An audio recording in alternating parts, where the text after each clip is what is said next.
Hey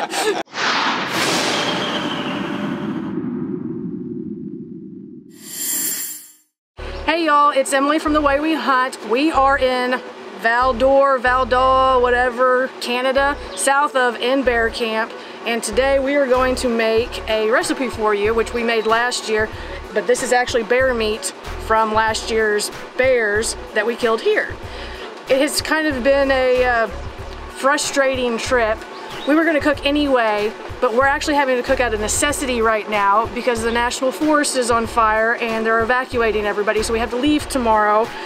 And they shut down the lodge, so there's no food. So we've got to eat this and make it for you. We are gonna make a Hanky Panky recipe, which I really don't know why it's called that, but it's called Hanky Pankys. It has little pieces of bread, meat, and cheese. It's essentially what it is. We're going to change it up a little bit today, and we're gonna add some musket powder seasoning. We're gonna mix this into the meat. This is the musket powder brown label, and then we're going to dust it at the end with the musket powder white label. And it's gonna be really fantastic. But before we get to any of that, we are going to smoke the meat on our Recteq and get that going, and then we'll be back with you guys shortly.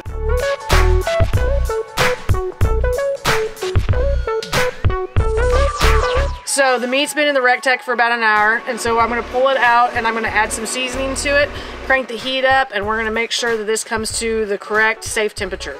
All right, so we have pulled the meat out. We are gonna add our ingredients now, our seasonings. We're gonna add some salt to it. We're gonna add some Great Value garlic powder to it. And then of course, we are gonna add our brown label musket powder seasoning. That is good for, it's like a barbecue style seasoning. It is coffee based and it smells absolutely fantastic. I don't think you can really overdo this seasoning. We're gonna add some seasoning in there. We're gonna add some salt. And we're gonna add some garlic powder. We're gonna mix all that up, not touching this hot thing. Stick it back in the Recteq. Let it come up to a safe temperature, and then we are going to move on to our Velveeta cheese.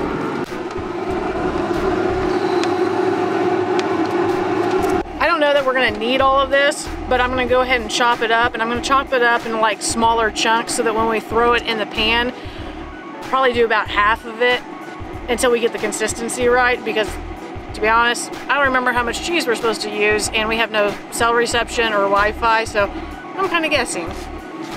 But let's get to chopping.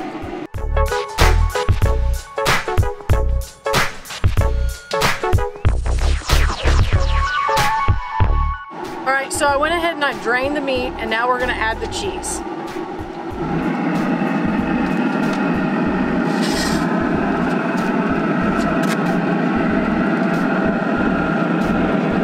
Like I said, I'm not quite sure how much to add, so I'll do a little bit. Let it melt, stir it, and see how much we need to get to the right consistency, because we want it kind of tacky to put on our little cocktail bread pieces, whatever they're called. I'm gonna let that melt a little bit, open it up here in a second, and see where we're at.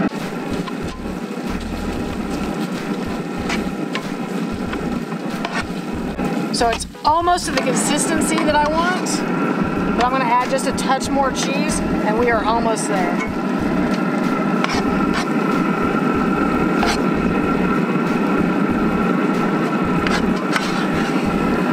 All right, so I think that we're at the consistency that we need. So if you'll look at this, it's like a little tacky, and that's what you're looking for. Whether you use what we call sprinkle cheese or you use Velveeta, you want it a little tacky, because this is what is going to go on top of your little bread pieces, your cocktail bread. So I'm going to pull this off, and I'm going to go prepare our pan, put the cocktail pieces on, and then you guys will see me next putting the meat on the cocktail bread. All right, so I keep talking about this cocktail bread. What we are going to use is Pepperidge Farm Jewish rye, and they are little tiny pieces of bread. Tiny pieces. pieces of bread. So the meat is gonna go on this. I'm gonna lay all of this out on our pan that I've covered with foil and put a dollop, a spoonful of meat on top. We're gonna stick it back in the Recteq and cook it for about 10-ish minutes, or until the cocktail bread, the Jewish rye bread, is crisp.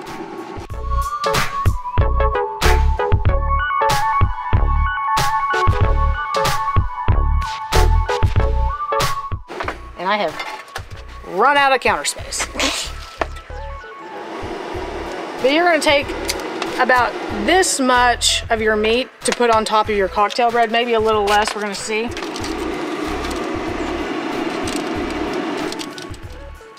That might be a lot. I don't know. We're gonna see how much we got. We have 2 pounds of bear meat.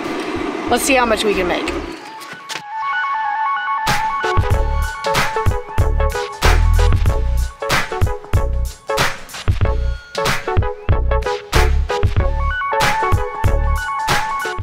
All right, so I've got all the meat on the cocktail bread. What I'm gonna do is throw it back in the Recteq and let that bread crisp up.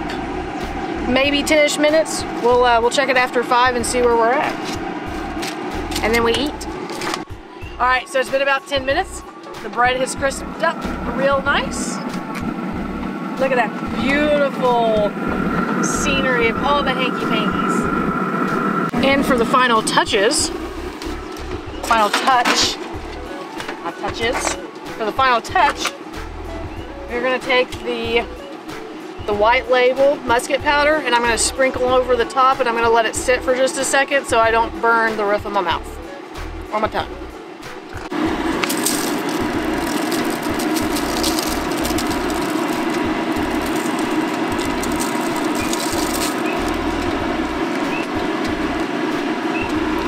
Nom noms.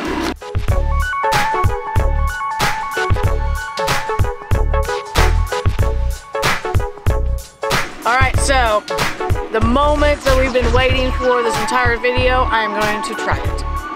It smells amazing. But it's hot. Oh my gosh. It's very warm. I didn't wait long enough. Oh, but that is so amazing. It's so easy to make. You guys need to make this at home. It essentially could be like 3 main ingredients and whatever seasoning you want to use. We just use musket powder because thank you so much. They sent us some. We really appreciate y'all. If you haven't tried them yet, check out Musket Powder out of Wyoming. They make an amazing product. Y'all just need to make this. It's super simple. It's a great appetizer. We're gonna eat it for a meal because that's literally all we brought, and we didn't realize the camp was gonna be shut down. But we appreciate y'all. If you haven't already, like, subscribe, comment on this video. Let us know when you made it, if you made it, what you made it with, and how you like it. We'll see you next time. We out. I feel hot.